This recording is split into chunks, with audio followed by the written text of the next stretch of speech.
कहते हैं ईश्वर ऊपर से सब कुछ देख रहा है, लेकिन सत्य तो ये है कि ईश्वर ऊपर से नहीं, हमारे भीतर से सब कुछ देखता है।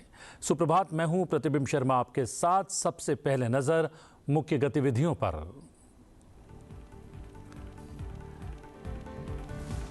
संसद कार्यशाला में प्रधानमंत्री की भाजपा सांसदों को सीख। सक्रिय रूप से संसद की चर्चाओं में भाग लें भाजपा सांसद।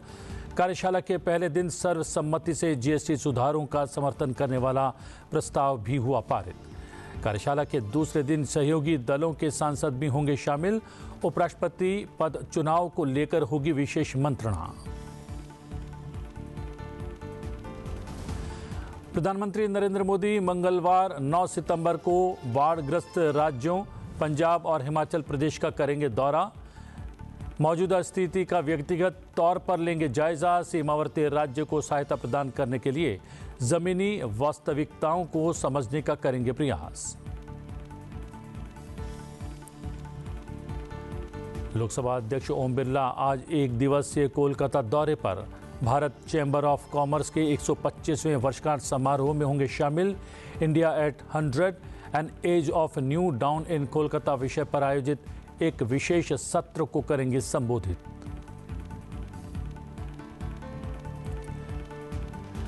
साल के दूसरे और आखिरी चंद्र ग्रहण का गवाह बना पूरा देश। 3 घंटे 28 मिनट तक चला ग्रहण का अद्भुत खगोलीय नजारा। 82 मिनट तक रहा पूर्ण चंद्र ग्रहण। इस दौरान पृथ्वी सूर्य और चांद के बीच आई, जिससे चांद पर छाया पड़ने से चांद का रंग हो गया नारंगी।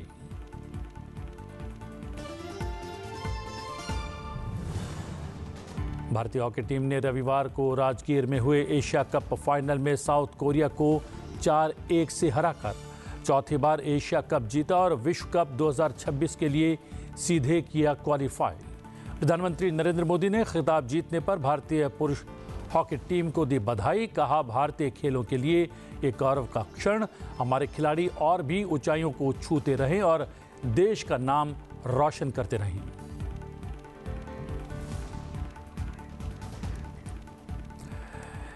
प्रधानमंत्री नरेंद्र मोदी ने रविवार को नई दिल्ली में संसद कार्यशाला में हिस्सा लिया। इस कार्यशाला में देश भर के वरिष्ठ भाजपा नेताओं और सांसदों ने विभिन्न मुद्दों पर अपने बहुमूल्य विचारों का आदान प्रदान किया। कार्यशाला के पहले दिन सर्वसम्मति से जीएसटी सुधारों का समर्थन करने वाला प्रस्ताव भी पारित किया गया। प्रधानमंत्री नरेंद्र मोदी ने कई घंटों तक सांसदों के बीच समय बिताया और इस दौरान एक साधारण पार्टी सदस्य की तरह वो आखिरी पंक्ति में बैठे नजर आए, जिससे उन्होंने एक बड़ा संदेश प्रेषित किया। प्रधानमंत्री ने सांसदों से सक्रिय रूप से चर्चाओं में भाग लेने का आग्रह किया। प्रधानमंत्री नरेंद्र मोदी ने सोशल मीडिया पर कुछ तस्वीरों को साझा करते हुए एक पोस्ट लिखी। पोस्ट में लिखा, दिल्ली में आयोजित संसद कार्यशाला में भाग लिया। पूरे भारत से आए सांसद, सहयोगियों और अन्य वरिष्ठ नेताओं ने विविध मुद्दों पर अपने बहुमूल्य विचारों का आदान प्रदान किया। हमारी पार्टी में संसद कार्यशाला जैसे मंच महत्वपूर्ण हैं, क्योंकि ये एक दूसरे से सीखने और इस बात पर विचार विमर्श करने के बेहतरीन मंच हैं कि हम लोगों की और बेहतर सेवा कैसे कर सकते हैं। संसदीय कार्य मंत्री किरेन रिजिजू ने इस अवसर पर कहा कि भाजपा के सहयोगी दलों के सांसद भी सोमवार को यानी कि आज इस बैठक में शामिल होंगे। प्रधानमंत्री नरेंद्र मोदी सत्तारूढ़ गठबंधन के सदस्यों को संबोधित भी करेंगे। We have to be very sensitive to the situation. So all the dinner parties we had planned. Honorable Prime Minister was planning to host dinner for the NDA MPs, and Naddaji was to host dinner for the BJP MPs.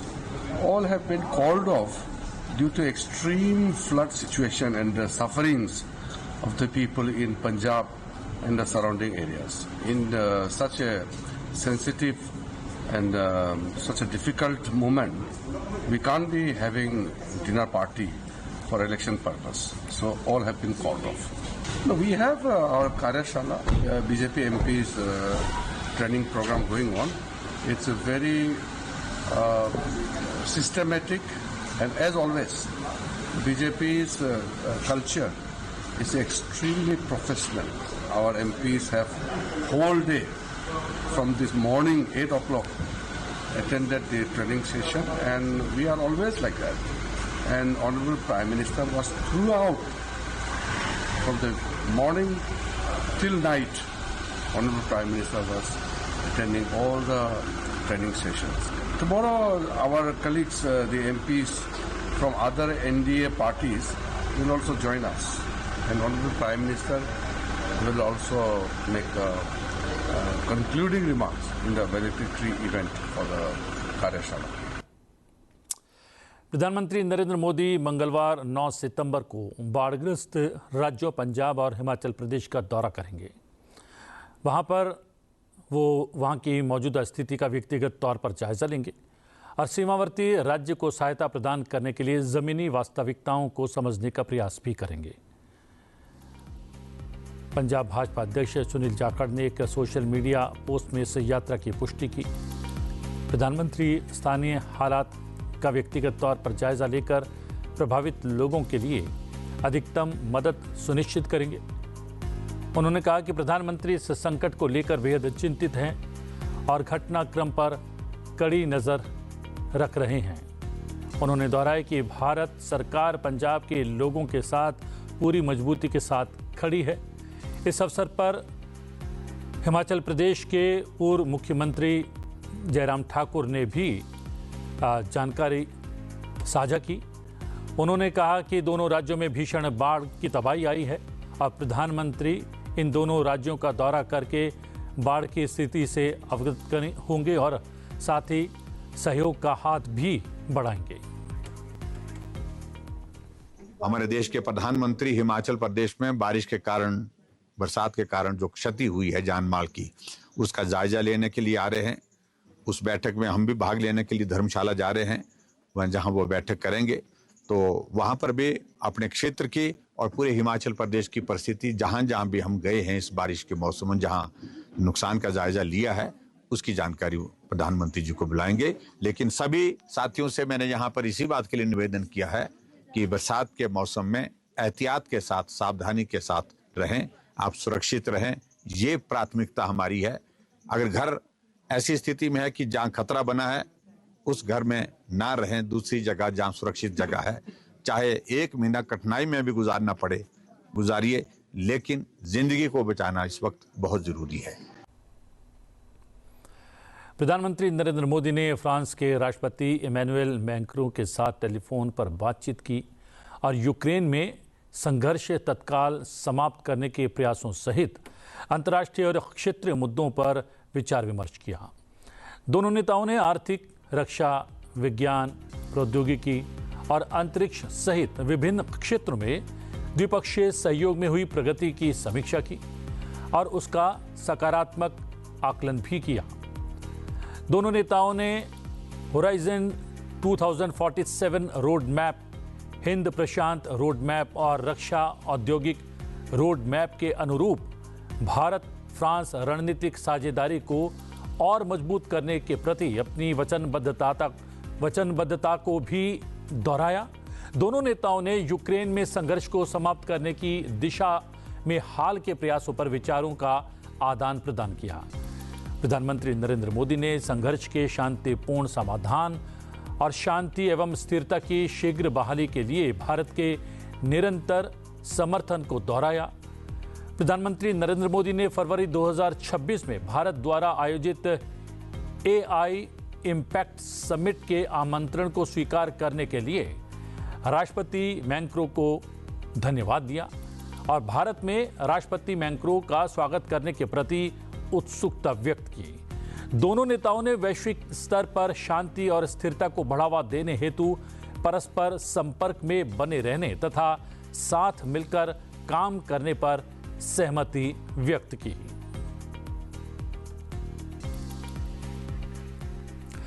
Lok Sabha अध्यक्ष ओम बिरला आज 1 दिवसीय कोलकाता दौरे पर रहने वाले हैं। लोकसभा अध्यक्ष ओम बिरला आज दोपहर लगभग 2:30 पर कोलकाता में भारत चैम्बर्स ऑफ कॉमर्स के 125वें वर्षगांठ समारोह में मुख्य अतिथि के तौर पर शामिल होंगे। इस दौरान लोकसभा अध्यक्ष India at 100 an age of new dawn in Kolkata विषय पर आयोजित एक विशेष सत्र में हिस्सा लेंगे। इस दौरान वो अपने विचार भी साझा करेंगे। लोकसभा अध्यक्ष उपस्थित लोगों को संबोधित करेंगे और उनका मार्गदर्शन भी करेंगे। कार्यक्रम का सीधा प्रसारण आप संसद टीवी पर देख सकते हैं।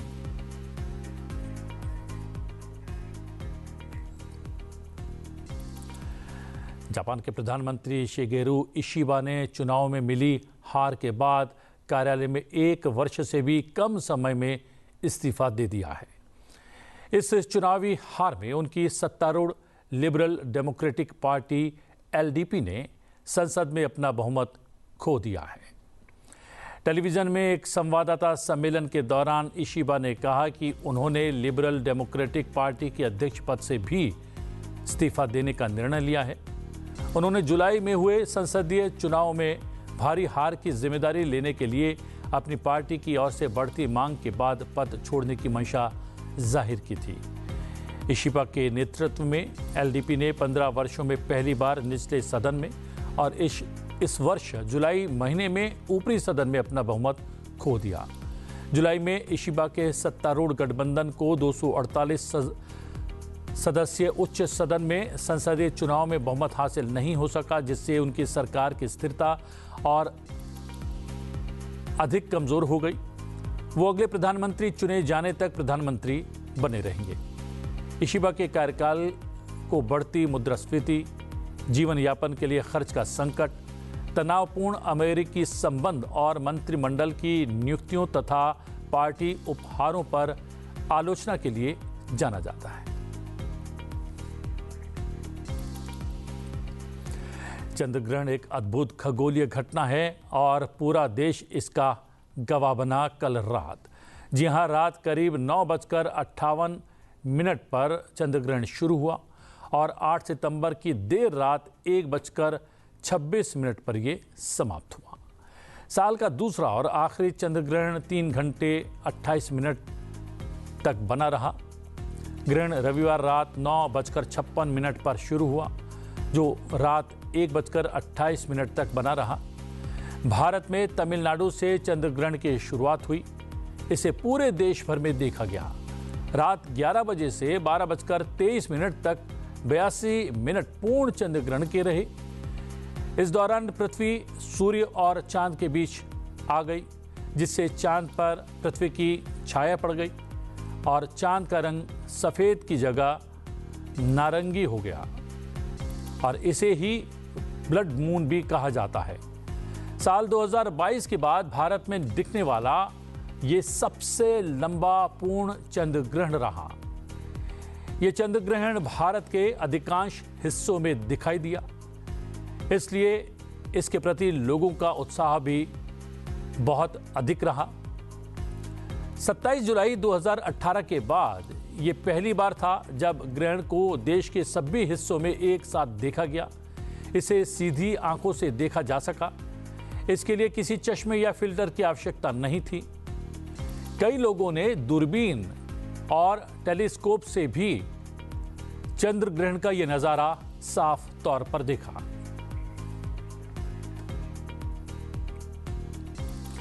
भारत का विदेशी विनियमन भंडार 29 अगस्त को समाप्त सप्ताह में 3.51 अरब डॉलर बढ़कर 694.20 अरब डॉलर से अधिक हो गया है। वहीं सप्ताह के दौरान स्वर्ण भंडार 1.766 अरब डॉलर से बढ़कर 86.769 अरब डॉलर हो गया। भारतीय रिजर्व बैंक ने शुक्रवार को यह जानकारी साझा की। पिछले समीक्षाधीन सप्ताह में कुल भंडार 4,386 अरब डॉलर घटकर 690.72 अरब डॉलर रह गया था। रिजर्व बैंक की साप्ताहिक सांख्यिकी विज्ञप्ति के अनुसार विदेशी मुद्रा भंडार भारत का एक प्रमुख घटक है, जो लगभग 1 अरब 69 करोड़ डॉलर की वृद्धि के साथ 583 अरब 90 करोड़ डॉलर से ज्यादा हो गया है। स्वर्ण भंडार 1 अरब 76 करोड़ डॉलर से अधिक बढ़कर 86 अरब 76 करोड़ डॉलर का हो गया है। विशेष आहरण अधिकार 4 करोड़ डॉलर की वृद्धि के साथ 18 अरब 77 करोड़ डॉलर पर पहुंच गया है। इसके अलावा अंतर्राष्ट्रीय मुद्रा कोष में भारत की आरक्षित स्थिति भी 18 मिलियन डॉलर बढ़कर 4.749 अरब डॉलर हो गई।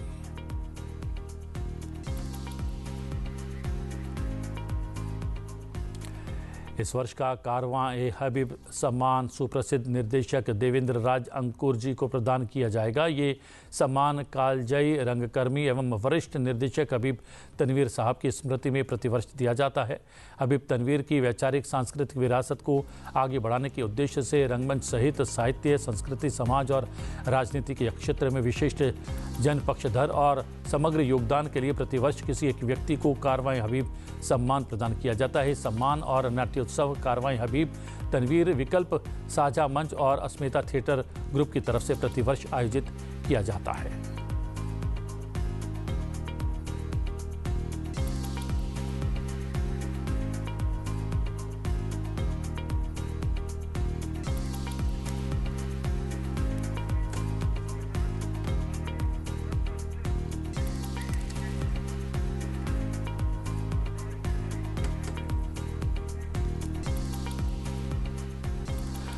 भारतीय हॉकी टीम ने रविवार को राजगीर में हुए एशिया कप फाइनल में साउथ कोरिया को 4-1 से हराकर चौथी बार एशिया कप जीता और विश्व कप 2026 के लिए क्वालिफाई कर दिया।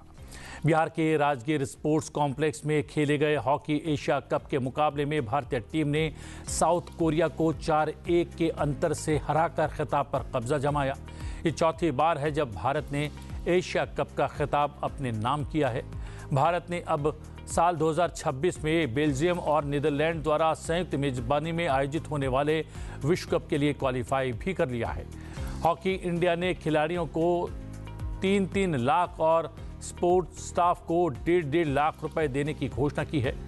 इस जीत के बाद प्रधानमंत्री नरेंद्र मोदी ने एशिया कप फाइनल में मौजूदा चैंपियन दक्षिण कोरिया को 4-1 से हराकर खिताब जीतने पर भारतीय पुरुष हॉकी टीम को बधाई दी।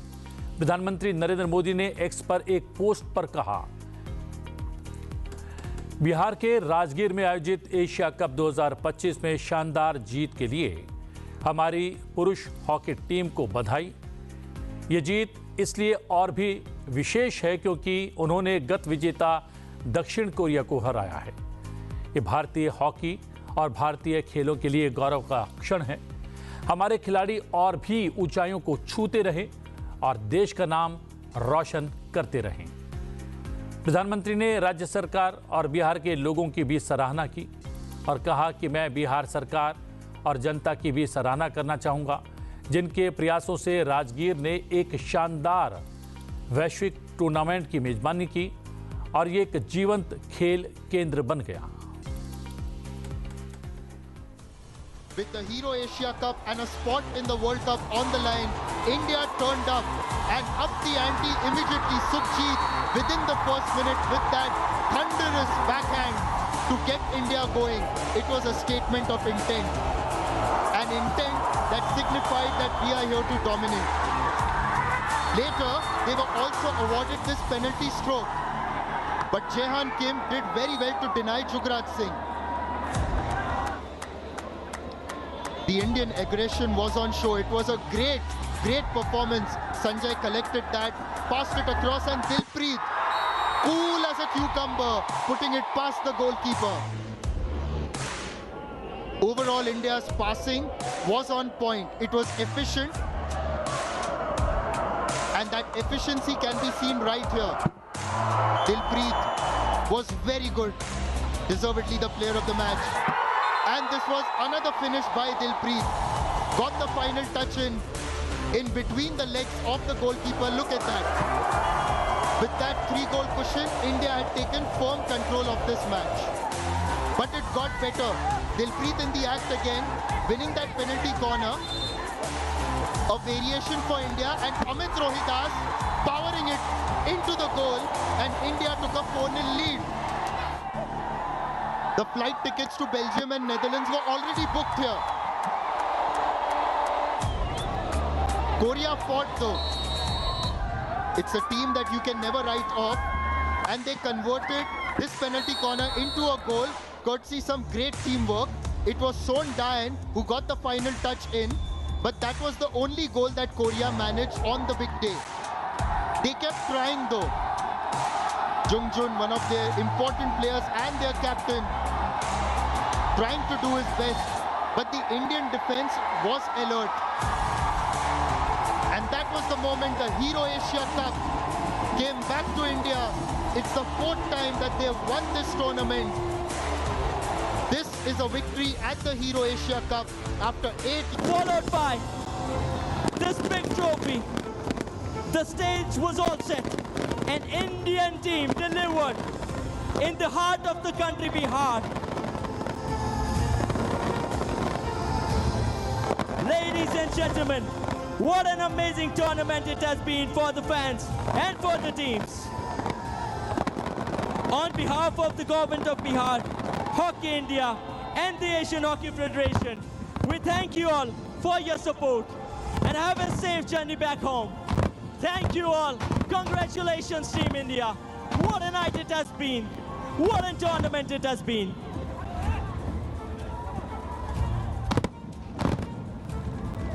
Well, the fireworks have started. The celebrations have begun for Harmanpreet Singh, Craig Fulton, and that wonderful group of men. They're carrying the hopes of a country, 1 billion strong people eyeing higher honors in the world of hockey. They have now secured their passage through to the World Cup. Manpreet Singh holding the trophy. Harmanpreet Singh alongside Shri Bholanath of Hockey India.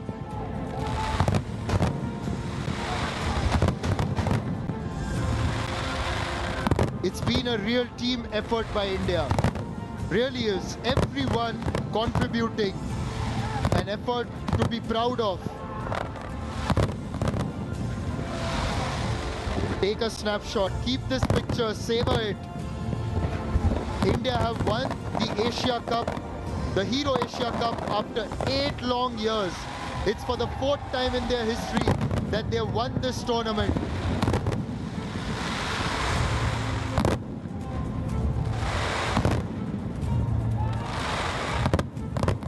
I can tell you that it's really loud here as the fireworks are going on.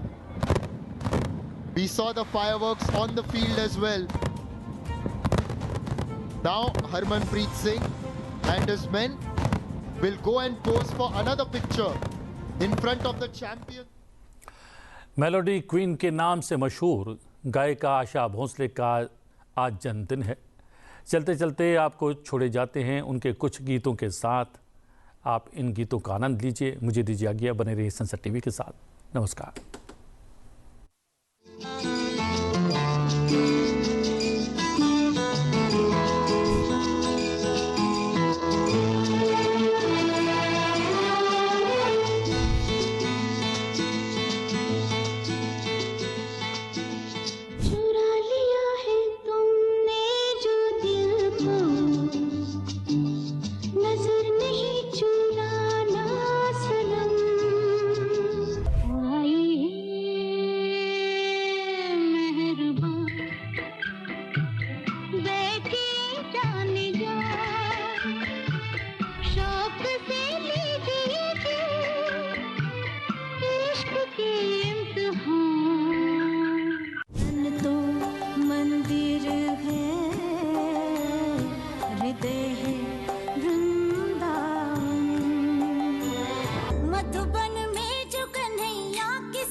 Radha कैसे न जले, राधा कैसे न जले, आग तन मन में लगे, राधा कैसे न जले, राधा कैसे न जले। गजरा मोहब्बत वाला अखियों में ऐसा डाला, गजरे ने ले